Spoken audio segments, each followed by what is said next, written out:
One of the important things to look at as well in terms of issues of gender in the workplace has to do with perceptions. How is it that we see women and men in the workplace? Because that's, again, much what we're talking about in this class. I mean, we have some data I was just showing you on issues of sex, gender, and we're going to talk some more about some other data on that. But I'm very interested in how it is that we look at other people. How do we perceive them, which in part explains some of that data we just saw, depressing that it is.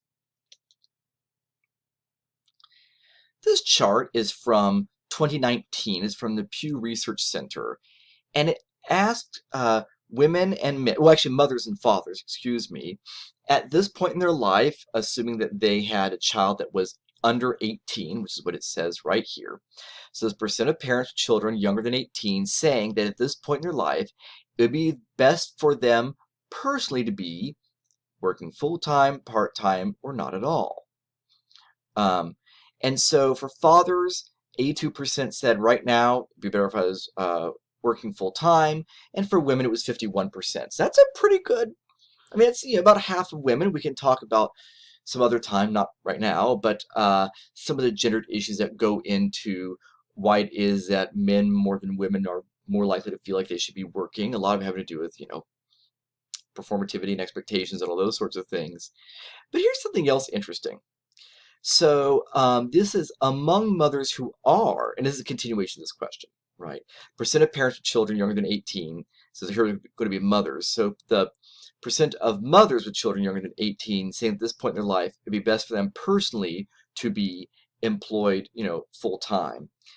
84% of the mothers who are employed full time say that right now it's best they be employed full time. So 84% of them are pretty happy with their full-time employment. 51% of mothers want to be employed of full-time. Of those mothers who are employed full-time, 54 or 84% are like, yeah, this is how I'd like it to be.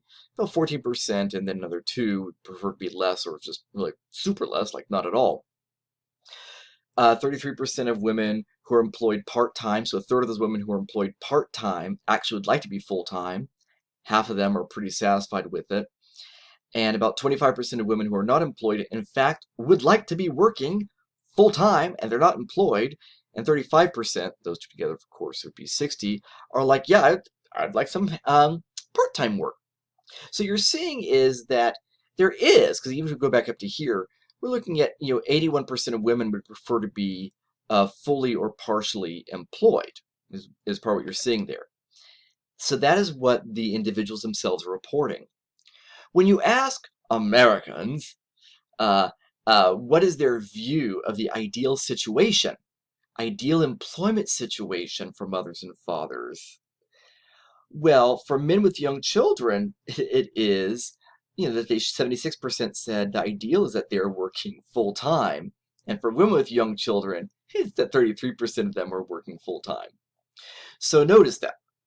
Most people, when just surveyed, and this data is from all the way back in 2019, oh, those halcyon days when you could cough on people in public and it was just seen as rude and not, criminally rude. Okay.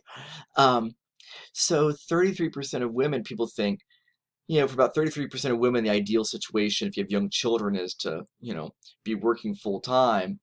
Over here, and this is under 18, and maybe we're not defining young children very well, although considering this survey was done at the exact same time, I trust it pretty well. So 33% of people think that women really, ideal situation for them is to be working full time. 51% of mothers want to be working full time. And of the mothers working full time, 84% of them are like, yeah, this is sort of what I want to be doing. So I talk again about perceptions. We're getting a sense of women's satisfaction and desire to be working full or part-time, and the expectation that that's not what they would want to do so much. As we're talking about perceptions of women and men in the workplace, I'm going to focus first on stereotypes of women in the workplace, and there are 4 of these that I'm going to be discussing. I'm just going to put the titles up and I'm going to talk about them. The first is the woman as sex object. This has some obvious implications when we talk about issues of sexual harassment, which we'll be doing in our live class session on Wednesday. that the woman is a sex object.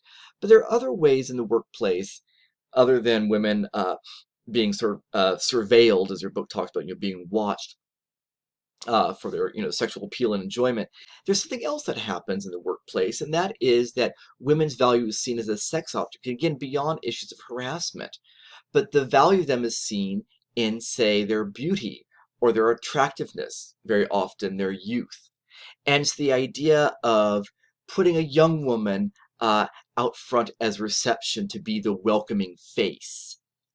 Well, think about the way then that young women and the beauty of youth are associated and valued culturally. So part of her value is just being young and pretty, right?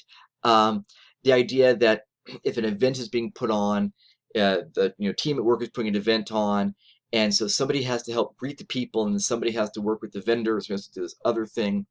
The idea of making the attractive woman the greeter, right? The friendly face. And so there, her value is again in her appearance, is her as a sex object. So this is one of the stereotypes of women in the workplace, is the woman is the sex object. I mean, both that sort of being watched and being harassed, but also that her value is her looks, her appeal, her charm, if you will, as a woman. I mean, I'm not speaking about these as definite things, but talking about the way people refer to them, right? Unless you think I'm just like the giant misogynist talking about gender in the workplace. Okay. The next is woman as mother, and this way functions in two ways. One is the idea that the woman is a mother, and that is to say that she is a mother in her personal life, and so the way that she gets seen as maybe not as serious an employee because she is here, but really, her heart belongs at home, sort of thing, which is an issue I'm going to talk about in a little bit. Best a woman as mother, right? So the idea that the woman in the workplace is seeing her, always thinking of her as the working mother, and not necessarily looking at the men and automatically thinking of them as being the working father, right? That sort of thing. So that's the first component of this woman as mother. The second piece is woman as mother in the workplace or to her colleagues. There was a piece written in the Harvard Business Review about 3 years ago, and it was talking, not based on, data so much as series of anecdotes repeatedly told, but I've seen this as well, that in the workplace, if there is going to be a celebration for somebody's birthday, well, somebody has to get the cake, someone has to get the plates and the forks, someone has to set those things out, someone has to get the birthday card, or I say has to, right, gets the birthday card and passes it around, and when it's all over, somebody has to clean that mess up. And very often, it ends up being the women in the office who do this sort of silent, invisible, dismissed labor. It's valued only that it's done, but there's really not seen any sort of value to it because it's labor that's totally dismissed.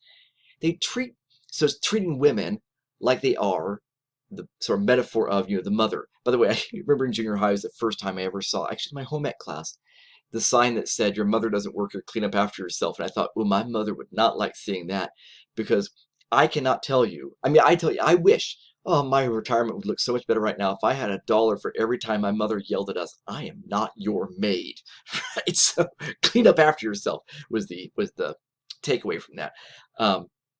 Right, but the idea that the woman is there to organize these things, take care of these things, and is also there for you to take your problems to.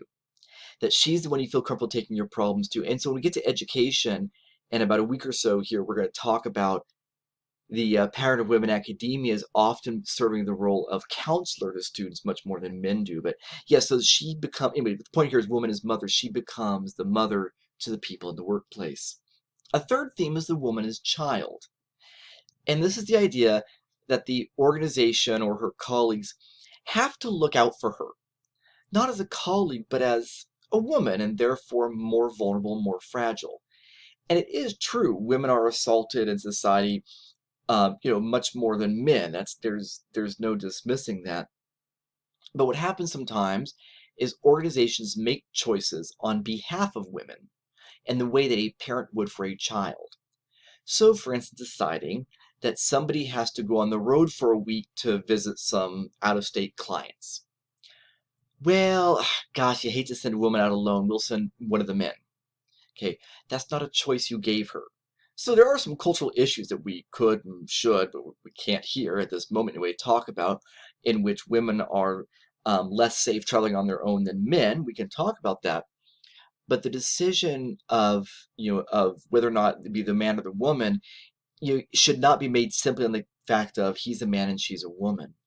I had a student once who began sort of really objecting to this by saying that in the company that he had worked for previously, and it was a sort of sales investing sort of job apparently, and he said that the order from corporate was that you did not send women to the annual convention in Las Vegas. It was just too dangerous.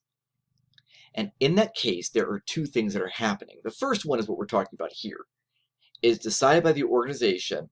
It's just not safe for women. As opposed to women saying, I'm sorry, I don't feel safe doing that, and having the opportunity and the ability to do that. The other thing, less to this particular point at this moment, but to some other issues we'll be sort of getting to, right, is that, for lack of better expression, what the hell is going on that that an annual convention is so unsafe for women? What does it say about that industry, right? So a lot of issues going on there, but still the decision that we shall protect the woman by not sending her, which is also holding her back from gaining opportunities, experience. Maybe then she can't become the manager because sometimes she'd have to go, right? So the woman as child hurts her quite a lot. And last one is the woman as the Iron Maiden.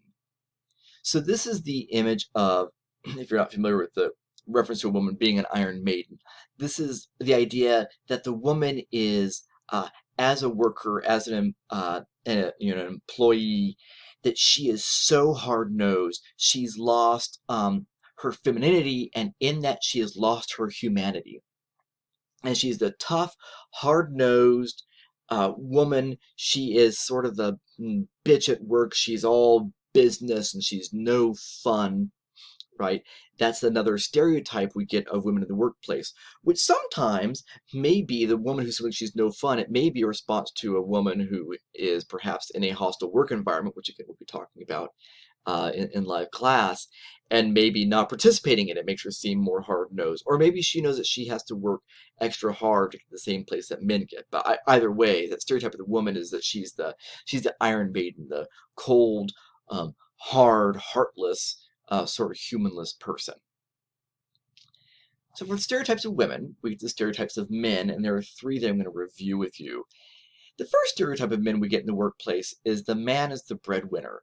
And this is the idea that the job is important to him because he has to provide for a family. It is not often the image that we have of a woman. It's important she has this job because she has to provide. It's longer been the tradition that people worry about the man as the breadwinner. I can remember my own mother, who now disagrees with that position, but when I was a child, she said, I see they say that men make more than women, but it makes sense because he's usually the primary earner, right? Which was long, by the way, the excuse was that men were breadwinners, and that's why they should be paid more. By the way, Ruth Bader Ginsburg in her first job was told this was why she was being paid less as a woman, or one of her very first jobs. And so she and other women came together and brought forward a class action lawsuit that said that that's, well, illegal to do that. But still the idea of ongoing, this idea the man is breadwinner, and often seeing women's income, assuming, right, without more data, assuming, she's probably the second or secondary income, and so it's not as important. But what's important is him, because he's the breadwinner and the great earner, and so you're more concerned about passing extra opportunities to him because you know how he's providing for a family. We also get the man as warrior. The idea that he's the great fighter, so he's going to be the better negotiator, the better defender. Things are going to be tough. You really want him because men are naturally, like that. They're more warrior-like. So it's a stereotype of the man as warrior. Right? And the last one is the idea that the man is the sturdy oak, right? The great, strong tree that actually sometimes his own demise does not bend in the wind. But anyway, right? But the man is as the sturdy oak. He's the great, strong tree. So therefore, don't worry about him. He's going to be fine. He's going to get us through this. As we're all falling apart, he'll be our, quiet, cold, strong center. I see a lot of these. I never really watched much of the CSI and those sorts of things, but a lot of times there was the man at the center, and a very sort of paternalistic role, but he was not very emotional, always very calm, and he was the sturdy oak, and he kept everybody grounded and everybody centered, right? Which is also too bad for the men because maybe they don't want to be there. But that's, anyway, that's a stereotype we often have of men, and why sometimes then we're more inclined to see men in leadership positions because of those associations, as warrior and as sturdy oak. Those two things both sort of helping out there. We also get something that affects affects women negatively, and that is a pattern of us, what we call think manager, think male. And the idea that the long association of managers with male, right? So the association of managers with male means that people have to think creatively. They're thinking creatively to think about the woman, right, as the manager, or they're thinking creatively that this is not gender at this moment, but they have to think creatively to think about the man or woman of color as the manager, right? But the idea of like, let's really try and think outside the box. That's thinking outside the box. It's not just hiring the white dude over there, So that idea that the manager is always a male in that association. One of the things that research has sort of shown, we're going to have a presentation about this, I think, is that often effective leaders are a blend of what you call traits, the masculine, the feminine, if you will, is usually where most effective leaders are those that are seen as a blend of what's often typed as masculine and what's often typed as feminine. So really the best managers in that way aren't male, but we have a tendency to think of managers as being male, and the better managers and best managers, most reliable managers as being male. Right? The challenge of all this is that the one thing about research that I've seen anyway is that there's not a lot of difference in women and men's traits in the workplace, but that behavior that they engaged in is often seen through a gendered filter, right? And so, the same, stern response as him just being firm, and it's her being, again, that Iron Maiden. So we don't so much see the literature that I've seen, and maybe some students presenting will clarify or challenge this, but there's not often much difference in women and men's managerial styles. But what we do see sometimes is the difference in how people view men and women's managerial styles, and those same behaviors being seen as more appropriate or more likable or more acceptable, or the manager, those same behaviors making them more desirable as one's own manager, based on whether it's coming from a man or a woman.